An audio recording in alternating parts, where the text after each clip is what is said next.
Bonjour à tous, bonjour à toutes. Pour ce dernier numéro de l'année, nous vous avons concocté une émission spéciale parce qu'on avait envie de prendre de la hauteur. Et donc du coup, on va vous parler de nouvelles mobilités aériennes urbaines, c'est-à-dire les taxis volants, les voitures volantes et même une moto volante. Bienvenue dans En route pour demain. En route pour demain, présenté par Pauline Ducamp sur BFM Business et Tech & Co. Alors dans les années 50, on imaginait l'an 2000 avec des voitures volantes qui se déplaceraient partout en ville, un peu façon cinquième élément. Alors au début des années 2020, eh bien, des drôles d'engins, ils sont en test partout, en Europe, aux États-Unis, à Singapour. Alors finalement, la voiture volante, si elle a quoi, c'est plus une utopie, ça va devenir une réalité. Oui, bonjour Pauline. Alors le rêve est vraiment en train de devenir réalité. Depuis quelques années, donc plusieurs entreprises se sont lancées dans la création de voitures volantes. Alors entre guillemets, je dis entre guillemets parce que vous le verrez, la plupart de ces concepts ne ressemblent pas aux voitures comme on peut se l'imaginer. Ouais, voiture volante, c'est un peu un mot fourre-tout. Voilà, c'est ça. C'est un peu des gros drones qui peuvent transporter des humains. Par contre, un de ces concepts sort un peu du lot et ressemble un peu aux voitures volantes qu'on peut voir dans les films comme Le Cinquième Élément ou Retour vers le futur. Alors, cet engin, il s'appelle Aircar. Et il a été créé par l'entreprise slovaque Klein Vision. Cette voiture volante, elle a déjà fait plus de 70 heures, vous le voyez derrière vous, elle a fait plus de 70 heures de vol d'essai et 200 décollages et atterrissages. Et alors, je vous la décris pour nos spectateurs, nos auditeurs qui nous écoutent à la radio. C'est vrai qu'on dirait un peu une supercar, mais une supercar à qui on aurait mis deux ailes sur le côté, exactement, une hélice au-dessus. Il y a quand même les quatre roues. Enfin là, le concept voiture volante, ok, ça s'applique ici. Voilà, exactement, ça s'applique ici. Et elle a obtenu d'ailleurs en janvier 2022 un certificat de navigabilité décerné par l'autorité des transports à Bratislava.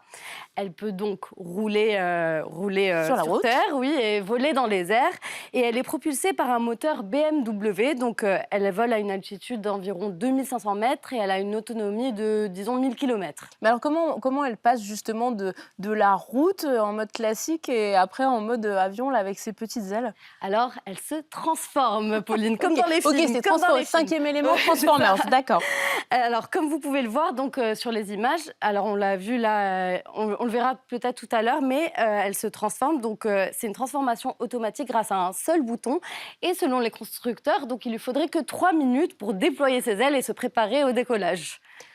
Klein Vision attend de recevoir quand même une certification qui n'est pas celle qu'ils viennent d'avoir, mais une autre qui est de type aéronef pour pouvoir lancer l'exploitation commerciale de cet Aircar. Et alors le prix ? Alors, Pauline, je suis désolée pour vous, mais le prix, c'est entre 600 000 et 700 000 $. D'accord, bon, donc je n'ai pas cette somme sur moi pour acheter l'Aircar, mais du coup, est-ce qu'il y a quand même des solutions un peu plus abordables et ça ? Alors oui, justement, aujourd'hui, le but principal de ces entreprises qui développent ces petits transports volants, c'est de les utiliser pour les transports en commun des villes et non pas pour une utilisation particulière. Donc, ils veulent en faire de véritables taxis volants autonomes et électriques, contrairement à l'Aircar dont je viens de vous parler. Donc, on les appelle les eVTOL, en anglais Electric Vertical Take-Off and Landing, qu'on peut traduire en français par aéronef, à décollage et atterrissage verticaux électriques. Et donc, c'est ces concepts-là qui ressemblent plus à de gros drones ou à de petits hélicoptères avec plein de petites hélices. Donc, vous avez par exemple l'entreprise allemande Lithium ou encore l'entreprise chinoise Hyang qui développe leur taxi volant. Le Royaume-Uni aussi veut lancer son propre service de taxi volant. Oui, on voit là, pour nos auditeurs, on en voit un à l'image. Donc, ça fait vraiment, comme un drone avec plein de petites hélices tout autour. Et en fait, avec exactement, un décollage vertical, là où notre Aircar devait quand même plutôt décoller comme un avion. Donc, c'est vraiment assez différent quand même. Voilà, et donc, mais le plus impressionnant, Pauline, il se passe ici, en France et même à Paris. En fait, l'entreprise allemande Volocopter, en partenariat avec les aéroports de Paris et la RATP, veut lancer donc sa propre flotte de taxis volants pour les Jeux Olympiques de Paris 2024. Ouais, mais alors 2024, Essia, c'est demain. Hein. Bah oui, c'est demain exactement. Donc, ce taxi volant qui a été baptisé Volocity, il a effectué un vol d'essai il y a à peu près un mois à l'aéroport de Pontoise. Et à terme, il devrait donc avoir la certification de l'Agence européenne de la sécurité aérienne et pouvoir emmener des passagers d'un point A A à un point B dans Paris grâce à des infrastructures qui vont être construites très bientôt et qu'on a baptisé excusez-moi, Vertiport. Des aéroports pour les avions, des Exactement, vertiports des pour les vertiports, eVTOL. exactement. Et mais je pense que notre invité pourra nous en parler mieux. Eh bien absolument, et Essia, du coup, tu restes avec moi en plateau, Essia Lacroix, journaliste BFM Business, et on va continuer d'explorer ces nouvelles formes de mobilité, notamment tout ce qui va se passer à Paris pour les Jeux Olympiques avec notre invité. BFM Business et Tech Co présente En route pour demain, l'invité. Paris, laboratoire des nouvelles mobilités, Autolib il y a 15 ans, les trottinettes et les vélos en libre service depuis quelques années. Et puis Paris, peut-être bientôt aussi, laboratoire des nouvelles mobilités aériennes à l'occasion en fait, des Jeux Olympiques. On en parlait à l'instant, 2 lignes de eVTOL, je ne sais toujours pas si je le prononce correctement, vont entrer en service. Et parmi les promoteurs de ce projet, il y a ADP. Aéroport de Paris. Et nous recevons aujourd'hui le responsable du pôle innovation du groupe. Bonjour Alban Negret. Bonjour Pauline. Alors juste déjà qu'on se mette d'accord, parce qu'on se posait beaucoup la question, on dit eVTOL, eVTOL, comment on prononce cet acronyme? eVTOL, c'est très bien. Parce ça que moi marche j'ai très dit bien. IFTOL tout à l'heure. On était OK, mais c'est nouveau, il faut qu'on s'habitue nous aussi à ce nouveau mode de Mais déplacement. on aime bien ce terme un peu nouveau, parce que c'est pas un hélicoptère, c'est vraiment pas un drone, c'est quelque chose de nouveau et il faut le nommer. Complètement. Et du coup, c'est ce qu'on va essayer de faire avec vous aujourd'hui. Et première question, pourquoi en fait ADP s'est lancé aux côtés de la RATP, aux côtés de Volocopter, dans ce projet de justement mettre en place des lignes de transport en commun, mais aériennes? Alors pour nous, c'est très simple, on pense que ces nouveaux objets, on le pense depuis plusieurs années, vont avoir besoin d'endroits très précis pour atterrir. Et finalement, c'est pour ça qu'on s'est lancé dans le projet. On a très vite vu en 2019 que les constructeurs avançaient super vite sur l'objet volant. C'est ce qui fait rêver, c'est normal, on rentre par là dans le projet. Mais ensuite, on s'est dit, finalement, il va falloir l'intégrer dans le quotidien des Français ici, mais dans le quotidien de tout à chacun. Et pour ça, il va falloir des lieux très précis où ils vont pouvoir atterrir, des lignes bien délimitées, travailler avec les autorités aussi sur un territoire donné, sur les couloirs aériens, sur les discussions avec le grand public aussi pour faire accepter ce type de technologie, ou en tout cas définir les conditions d'acceptation de ce type de service. Donc ça, c'est la première raison qui nous a vraiment emmenés sur le projet, finalement, définir les sites et puis travailler sur un territoire. Ensuite, ça a été, c'est pour nous, en tout cas, une première démonstration que l'aérien peut se décarboner. C'est un appareil qui est 100% électrique, sans émissions. C'est vraiment une réinvention, une innovation complète dans on se prend pour les pionniers de l'aviation avec ce projet. Vraiment, on a l'impression de recommencer par des petits pas à transformer l'industrie.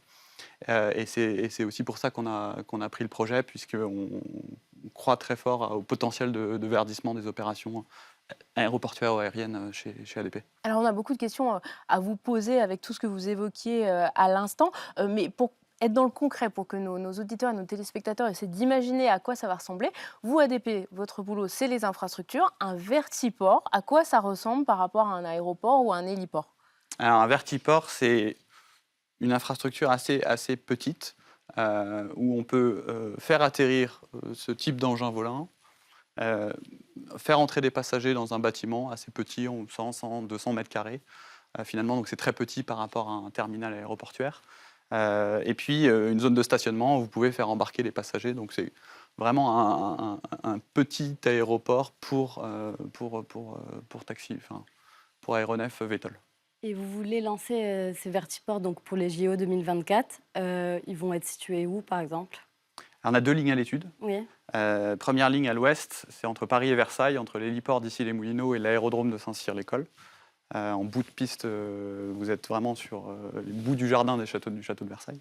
Et puis une autre ligne qui est nord-sud, cette fois entre l'aéroport de Roissy, l'aéroport du Bourget et un site qui serait à proximité des quais d'Austerlitz qu'aménage le groupe RATP avec qui on travaille très bien depuis le début du projet sur ce sujet. Mais alors du coup, ça veut dire que ces engins, si je reprends par exemple la ligne qui fait Charles de Gaulle, Le Bourget, Paris-Austerlitz, ils vont voler à quelle hauteur? Et ils vont du coup voler au-dessus de Paris? Alors, ils vont en fait emprunter les couloirs hélicoptères qui existent déjà. Vous avez déjà quelques hélicoptères qui volent chaque jour en Île-de-France. Et donc, il y a des couloirs bien définis qui vont pouvoir être empruntés. Et puis, en définissant une altitude peut-être un peu plus basse, que les hélicoptères pour éviter que forcément ils se croisent. Et en prenant le périphérique et en fait en rentrant dans Paris au-dessus de la Seine. Aujourd'hui, c'est l'hypothèse qu'on travaille avec les services de la Direction générale de l'aviation civile. Et en termes, si ça va, à terme, vous voulez que ça soit autonome, est-ce que est-ce que les gens sont prêts à monter dans un engin où il n'y aurait pas de chauffeur, par exemple? Vous avez fait des études sur ça? C'est une très bonne question. Il faut être très clair. Hein. Ouais. 2024, il y aura un pilote à bord. Ok. C'est bien un vol avec un pilote dans l'appareil qui est en mesure toujours de, on dit en aviation, à voir et éviter. Donc il est vraiment le maître à bord dans l'appareil. Et puis ça rassure forcément aussi le passager d'être à côté du pilote dans le cas du modèle de volocoptère. À terme, effectivement, tous les constructeurs planchent sur une autonomisation de ces appareils qui sont conçus nativement pour être plus faciles à piloter que d'autres appareils, mais ça va prendre, je vais dire, une dizaine d'années, ça n'engage que moi, mais ça va prendre du temps, justement pour travailler la réglementation. Aujourd'hui, vous n'avez pas le droit de faire voler un appareil sans pilote n'importe où, notamment au-dessus de Paris.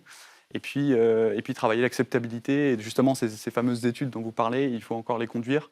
Et aujourd'hui, pour 2024, on se concentre vraiment sur des vols avec pilote. Et du coup, sur l'acceptabilité, parce qu'il y a ce côté justement voler dans un véhicule autonome, où déjà on se dit des fois dans une voiture autonome, les questions d'acceptabilité sociale, là on franchit encore un palier, mais même simplement se dire qu'on a ce genre d'engins qui vont voler au-dessus de nos têtes, il y a peut-être une question du bruit, on sait que c'est une question extrêmement sensible en Île-de-France. Ça, c'est des éléments sur lesquels vous travaillez, ADP et vos partenaires, sur ce projet 2024 ? Ça a été vraiment au cœur du projet depuis le départ. C'est pour ça qu'on a créé cette zone de test sur l'aérodrome de Pontoise. On a vu des images juste avant. C'est une zone réelle en Île-de-France, 35 km de Paris. Un aérodrome sécurisé, vous avez une tour de contrôle, vous avez des pompiers aéronautiques, vous pouvez accueillir du grand public. On a eu plus de 1000 visiteurs cette année le long des 12 mois de campagne d'essai. Et l'idée était vraiment de travailler à la fois des aspects techniques, mais travailler aussi l'acceptabilité. On a fait des mesures très précises sur le volet acoustique, et on le sait, hein, et un volet très très important. On se rend compte que c'est un appareil qui est 4 à 5 fois moins bruyant qu'un hélicoptère même. Donc ce que je disais tout à l'heure, c'est vraiment pas un drone commercial avec un bruit un petit peu particulier, très aigu. C'est pas non plus un hélicoptère très bruyant que vous entendez, vous entendez avant de le voir. Oui. Là, les essais qu'on a fait à Pontoise montrent vraiment que à une certaine distance, vous l'entendez vraiment plus du tout. Et puis, même de près, à 50 mètres, vous pouvez avoir une conversation tout à fait normale. Donc, ce volet-là et l'acceptabilité, c'est un volet clé. Sur les 1000 visiteurs, on a fait des enquêtes à chaque fois sur les personnes qui assistaient aux démonstrations. 86% des gens nous ont dit « je suis agréablement surpris de l'impact acoustique et je m'attendais à bien pire. Ah oui, s'attendait à pire. À pire. Donc, en fait, c'est super prometteur. Et on pourrait avoir cette conversation, comme je disais, à côté du volocoptère à 50 mètres sans problème, ce qui est inimaginable avec un hélicoptère. Hein. Et en véhicule électrique, donc silence, très bien. Tout de suite vient la question de l'autonomie. Ils peuvent voler combien de temps, à quelle vitesse? Et puis pour 2024, est-ce que vous allez justement faire des vols assez courts pour préserver cette autonomie? Racontez-nous un petit peu cette question-là. Alors, ce que je disais, c'est une innovation assez radicale dans l'aérien. C'est un projet super ambitieux. On est en pointe dans le monde. Donc on a pris des hypothèses dès le départ en se disant on va prendre des liaisons assez courtes dans un premier temps. Donc ce que je disais, Paris-Versailles, l'Austerlitz, le Bourget, Roissy. On va se concentrer sur les tronçons assez courts, puisqu'au début, la machine, en tout cas celle de volocoptère, elle ne peut pas faire plus de 35 km. Vous êtes forcément limité par l'état de l'art des batteries électriques aujourd'hui. Et c'est pour ça qu'on pense aussi que le potentiel d'un service commercial à l'échelle d'une région comme l'Île-de-France, c'est vraiment à la fin de la décennie. À partir de 2025-2026, vous allez commencer à avoir des appareils. Airbus y travaille, des Américains comme Joby Aviation, des Allemands comme Lilium, sur des appareils qui peuvent avoir 80 km d'autonomie et puis emporter 3 à 4 passagers. Donc là, tout de suite, vous avez un potentiel qui s'ouvre beaucoup plus important. Mais alors, il faut les recharger, du coup. Et il faut les recharger une fois qu'ils arrivent sur le vertiport, qui est encore une autre fonction dont je n'ai pas parlé tout à l'heure de l'infrastructure au sol. Volocoptère, typiquement, eux, c'est un changement de batterie rapide. D'accord, vous sortez donc on les 9 swap la batterie et on en remet une chargée. Comme ça existe aussi pour les voitures électrique. D'autres constructeurs, c'est plutôt vraiment un chargement rapide avec des Donc bornes. il faudra des bornes de Il recharge faudra des pour bornes de recharge eVTOL, c'est ça. sur les vertiports. Oui. Ouais, donc vous, ça vous fait quand même un gros sujet aussi en termes d'installation électrique et de dépenses, parce que installer des bornes, c'est pas la même chose que juste Prévoir du bitume aussi. Voilà. Exactement. Exactement. Ça, c'est un vrai point clé dans le choix des localisations des vertiports. Et comment ça va se passer pour les JO? Est-ce que tout le monde pourra les utiliser, faire un voyage en volocoptère Est-ce qu'avec mon passe Navigo, Oui. je pourrais arriver et hop, je monte dedans? Alors, C'est ça. Est-ce qu'il y aura une application? Pour 2024, on va surtout montrer tout le potentiel de service de ce type d'appareil. On a beaucoup parlé du passager, c'est la première image qui nous vient, et c'est notre ADN aussi chez ADP. On est un groupe d'hospitalité avant tout. Néanmoins, on a travaillé depuis le départ aussi avec la PHP sur des usages sanitaires et médicaux de ce type d'appareil. Et on veut aussi montrer en 2024 ce que pourrait être un eVTOL ambulance qui peut transporter un blessé léger, qui peut transporter un médecin spécialisé, qui peut transporter un greffon. On pense à un rein typiquement qui partirait de l'aéroport du Bourget, qui, on le sait peu, mais c'est le premier aéroport sanitaire d'Europe.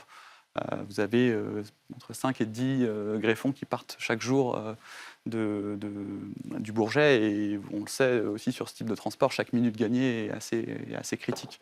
Moi, le chiffre qui m'a frappé personnellement, c'est sur un arrêt cardiaque, chaque minute que vous gagnez, vous augmentez les chances de survie de la personne de 10%. Bien sûr. C'est très parlant, et c'est pour ça qu'on a très vite bien discuté avec la PHP, et qu'on veut aussi montrer pas seulement les usages passagers, mais aussi les usages sanitaires et médicaux en 2024. Et finalement, il y aura cette palette de démonstrations qu'on veut offrir en 2024, avec un prix qui sera grand public, plutôt comparable à une expérience un petit peu inédite, et puis commencer à travailler les services type sanitaires et médicaux avec la PHP. C'est quoi une expérience inédite? C'est Ouais. 300 €, c'est 100 €, c'est... Le prix est vraiment ce sur quoi on travaille là, à l'heure actuelle. J'y travaillais encore ce matin. C'est la donnée que tout le monde nous demande. On a encore besoin d'y travailler avant de le révéler. L'important vraiment, c'est ce que je vous dis, c'est en 2024, des premiers passagers, 2-3 décollages par heure pour 5 à 10 appareils sur les liaisons que je vous ai données. Donc ce n'est pas non plus des centaines de vols chaque heure au-dessus des têtes des Parisiens. Mais c'est ces différentes liaisons qui permettront de montrer ces différents services avec un prix, et en tout cas un accès qui soit possible au plus grand nombre. Ça, c'est vraiment important pour nous. Mais à terme, disons, moi j'ai lu que vous vouliez un prix comme un VTC, par exemple, qu'on puisse prendre... À terme, en 2030, c'est ce oui. qu'on pense, c'est ce que nous montrent pour l'instant les études. Donc une course en voiture égale une course en volocoptère. Une course en volocoptère électrique, ou une course en eVTOL électrique à la fin de la décennie peut être compétitif avec un VTC, et puis faire vraiment gagner du temps aux passagers ou, encore une fois, aux greffons. Ok. Et si on se projette, du coup, à la fin de cette décennie, vous le disiez tout à l'heure, c'est aussi une source de croissance pour ADP, si on imagine un trafic aérien en baisse pour des questions environnementales. Comment à combien, je ne sais pas, de volocoptères, de liaisons, et quelle part ça pourra représenter dans le business d'ADP, ces nouveaux véhicules volants? C'est un peu tôt pour le dire. Mais étant donné que 2024, pour nous, c'est vraiment une expérimentation, c'est vraiment travailler ce potentiel, voir comment ça fonctionne, comment c'est accepté, avant de se projeter sur le déploiement d'un réseau. Avec le groupe RATP, on pense qu'une dizaine de sites en Île-de-France, dont les principaux aéroports, pourront offrir une première offre de transport qui soit complémentaire des autres modes. On n'entend pas, on ne cherche pas à remplacer ici des transports en commun, on ne cherche pas à remplacer le RER, c'est vraiment un mode complémentaire, à un prix compétitif, ce qu'on disait, avec un VTC. Ça ne viendra pas non plus remplacer des vols commerciaux à Roissy, c'est vraiment des vols en plus par rapport à ce qu'on a aujourd'hui, mais en complément d'autres modes d'accès à l'aéroport, plus rapides, plus fluide aussi et en connexion assez directe avec les vols commerciaux. En termes de temps, parce qu'il y a la question du prix, mais en région parisienne, pour se déplacer, il y a aussi souvent et de plus en plus souvent la question du temps. On sait que venir de l'aéroport de Roissy, revenir dans Paris, c'est aller 1 heure à peu près quand tout va bien et beaucoup plus quand tout va mal. Si demain on prend notre volocoptère pour revenir au centre de Paris, on va mettre combien de temps ? Il faut compter 15 minutes, 15-20 minutes de vol. Donc c'est ce gain de temps qu'il faut avoir à l'esprit sur les itinéraires dont je parlais tout à l'heure, qui encore une fois existent déjà. Et puis, non, c'est vrai. Enfin, oui, c'est un gain qui est quand même assez significatif par rapport à. Vous divisez par 4, en fait, le temps classique, quand tout fonctionne pour redescendre dans Paris, c'est assez fou. Mais donc ça marchera sur des trajets comme ça, Roissy, la ville, effectivement, vous mettez 1 heure. Aujourd'hui, pour venir sur le plateau, je suis venu en vélo, j'habite pas très loin. Effectivement, je ne vais pas prendre un volocoptère, ça n'aura pas de sens et ça ne va pas décoller non plus de ce qu'on entend parfois. De n'importe où, ça c'est absolument exclu sur en les termes immeubles de tout le monde. C'est pour ça que le terme de taxi, je ne l'aime pas parce qu'il a vraiment cette connotation. Vous allez n'importe où, n'importe Oui, presque on pourrait en trouver un au coin de la rue. Voilà, ça c'est pas possible, ça c'est inimaginable demain. Vous êtes en charge de l'innovation, alors là, on a beaucoup parlé de ces nouveaux moyens de transport aérien. Sur quoi vous travaillez d'autre ? C'est quoi les thèmes d'innovation pour ADP ? Thème d'innovation, c'est l'expérience passager, c'est les opérations, c'est les infrastructures, c'est tout ce qui peut transformer les métiers aéroportuaires. En fait, l'aéroport, c'est assez magique puisque c'est à la fois une ville, c'est un centre commercial, c'est un lieu de business, terrain peut-être aéronautique, c'est un lieu de business. Donc en fait, tous ces métiers-là, il faut les transformer. Donc ça va de solutions de paiement dans les parkings, jusque des caméras avec de l'intelligence artificielle pour optimiser la rotation des avions au niveau des postes, de la réduction de la consommation énergétique aussi dans les terminaux avec des capteurs. C'est très très vaste en fait ce terrain d'expérimentation et c'est ça qui est assez passionnant en fait au quotidien. Donc il y a plein d'autres sujets d'accès aussi pour les passagers sur lesquels on travaille. On travaille sur une navette autonome avec la région Île-de-France et Stellantis pour relier la Défense à Roissy, mais cette fois par la route, par la 1. On travaille, donc, ce que j'ai dit, sur des capteurs, sur de la manière d'optimiser la consommation énergétique de nos infrastructures et puis fluidifier les opérations au sol, côté piste. C'est finalement demain, on s'imagine du coup prendre une navette autonome depuis la Défense, rallier Roissy, peut-être revoler avec un volocoptère jusqu'au Bourget, jusqu'à Orly pour attraper notre vol. C'est un futur assez enthousiasmant que vous nous présentez en tout cas, Alban Negret. Merci beaucoup d'avoir été avec nous. Essia, merci beaucoup également. On va continuer notre exploration de tous ces nouveaux objets volants et après je n'emploie pas le terme de taxi volant, mais après les eVTOL, on va parler moto volante sur les bords du lac d'Annecy en Haute-Savoie. Ludovic Lazarette travaille sur un prototype de moto qui peut aussi bien rouler sur la route comme une moto classique, puis s'envoler à la verticale. C'est un reportage d'Estelle Lacroix et Pascal Samama. BFM Business et Tech & Co présente En route pour demain, l'essai.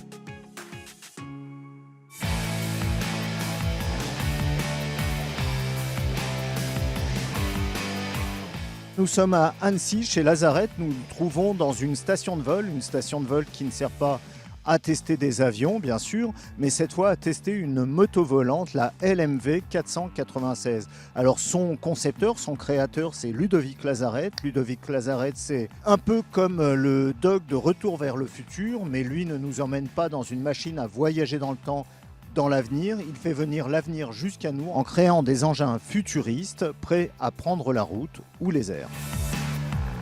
La Lazarette 496 est une moto homologuée pour rouler sur route, mais c'est aussi un véritable engin volant avec 4 roues pendulaires équipées de mini-turbines d'avions à réaction. Pour Ludovic Lazarette, c'est l'avenir de la mobilité. De plus en plus, je pense que la moto volante aura un avenir, en tout cas les véhicules volants ont un avenir parce que tout évolue, le monde évolue super vite, c'est même exponentiel je trouve, et qu'on peut imaginer que demain il n'y aura plus assez de routes pour rouler, donc on peut imaginer que du coup la moto volante, la voiture volante, ce sera un véhicule d'avenir Alors peut-être pas qu'elle sera volante par pilotage du conducteur, mais en tout cas télépilotée ou téléguidée. Donc oui, potentiellement, la moto volante, c'est un produit d'avenir, oui. Pour s'élever, les roues passent de la verticale à l'horizontale. Cette moto volante est aussi la première moto hybride avec un moteur électrique pour la route et un moteur thermique pour les turbines. C'est fait en électrique, essentiellement. Alors le côté électrique, c'est bien, c'est sûr, mais il y a le problème des batteries, qui est toujours le même problème pour tout. Et en tout cas, le diamètre des hélices est très grand. Et moi, j'ai travaillé différemment. J'ai imaginé que du coup, je voulais miniaturiser le système de propulsion en utilisant du coup des petites turbines de modèle réduit en tout cas, mais qui sont très puissantes quand même, parce que leur volume, 3 kg de turbine, ça pousse à 55 kg de pression, c'est incroyable. La Lazaret 496 peut être pilotée par un humain ou à distance comme un véritable drone. Le projet, en fait, il a fleuri sur une idée, en tout cas, de transformation. C'était vraiment le but de la manœuvre, parce que j'aime bien tout ce qui est avant-gardiste, futuriste. Et le côté transformer, c'était vraiment intéressant pour moi. Donc j'ai imaginé que du coup, la moto, qui était déjà particulière, parce qu'elle avait 4 roues pendulaires et qui avait une silhouette bien particulière, pouvait se transformer en drone. Et le drone, c'est quelque chose d'avenir. En tout cas, oui, maintenant, il y a des drones qui sont télépilotés ou qui sont téléguidés et les gens montent dedans, ils font des trajets, ça existe déjà. Lazaret en est encore à l'état du prototype avec cette moto volante. Elle sortira de l'atelier l'été prochain, l'été 2023. Elle sera présentée à Dubaï au JTEC, son prix 500 000 €. Voilà, c'était vraiment assez impressionnant. On reste quand même sur des tarifs un peu inaccessibles. Bon, en tout cas, merci à tous de nous avoir suivis, comme chaque semaine, sur BFM Business le week-end et sur Tech & Co en multidiffusion. Passez de très belles fêtes de fin d'année et à bientôt. En route pour demain, la mobilité sous toutes ses formes sur BFM Business et Tech & Co.